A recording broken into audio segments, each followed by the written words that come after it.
Iran Israel আমেরিকার ত্রিমুখী যুদ্ধ ও দক্ষিণ এশিয়ার আর্থ-সামাজিক প্রেক্ষাপট পাঠে আমি জারিয়াত। অন্ধকারের বুক চিরে আলোর পথ, এশিয়ার ঘুরে দাঁড়ানোর গল্প। এক বিশাল বটগাছের নিচে ছোট ছোট অনেকগুলো চারাগাছ পরম নিশ্চিন্তে বেড়ে উঠছিল। হঠাৎ এক প্রলয়ঙ্কারী ঝড় এসে সেই বিশাল বটগাছটিকে নাড়িয়ে দিল। চারাগাছগুলো ভয় পেল, কারণ তারা এতকাল বটগাছের ছায়ার উপরে নির্ভরশীল ছিল। ঠিক তেমনি আজ ইরান ও আমেরিকার মধ্যকার সংঘাত এশিয়ার উদীয়মান দেশগুলোর সামনে এক কঠিন ঝড়ের মতো আবির্ভূত হয়েছে। সংকটের কালো মেঘ।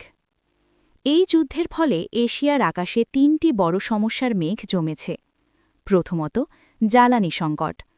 হরমুজ প্রণালী বন্ধ হয়ে যাওয়ার উপক্রম হওয়ায় তেলের দাম আকাশচুম্বী হয়েছে, যা ভারত, চীন ও বাংলাদেশের মতো দেশগুলোর অর্থনীতিতে মুদ্রাস্ফীতির চাপ সৃষ্টি করছে।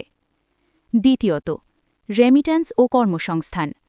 মধ্যপ্রাচ্যে কর্মরত লক্ষ লক্ষ এশীয় শ্রমিকের ভবিষ্যৎ আজ অনিশ্চিত।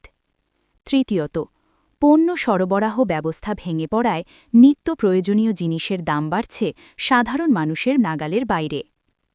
মোটিভেশনাল দৃষ্টিভঙ্গি। কিন্তু মনে রাখবেন, হিরে তৈরি হয় প্রচণ্ড চাপের মুখে, আর সমুদ্রের নাবিক দক্ষ হয়ে ওঠে উত্তাল তরঙ্গে। এই সংকট আমাদের শেখাচ্ছে যে পরনির্ভরশীলতা নয়, বরং স্বনির্ভরশীলতাই প্রকৃত মুক্তি। এশিয়ার দেশগুলো এখন বিকল্প জ্বালানি বা রিনিউয়েবল এনার্জির দিকে মন দিচ্ছে। আমরা শিখছি কিভাবে নিজেদের সম্পদ ব্যবহার করে বিশ্ববাজারের ধাক্কা সামলানো যায়। উপসংহার। ইতিহাস সাক্ষী দেয় যে এশীয় জাতিগুলো বারবার ছাই থেকে ফিনিক্স পাখির মতো জেগে উঠেছে। আজকের এই অর্থনৈতিক ও ভূরাজনৈতিক অস্থিরতা আমাদের জন্য একটি ওয়েক আপ কল। এটি আমাদের উদ্ভাবনী হতে, ঐক্যবদ্ধ হতে এবং অন্যের উপর নির্ভর না করে নিজের পায়ে দাঁড়াতে শেখায়। রাত যত গভীর হয়, ভোরের আলো তত কাছে আসে।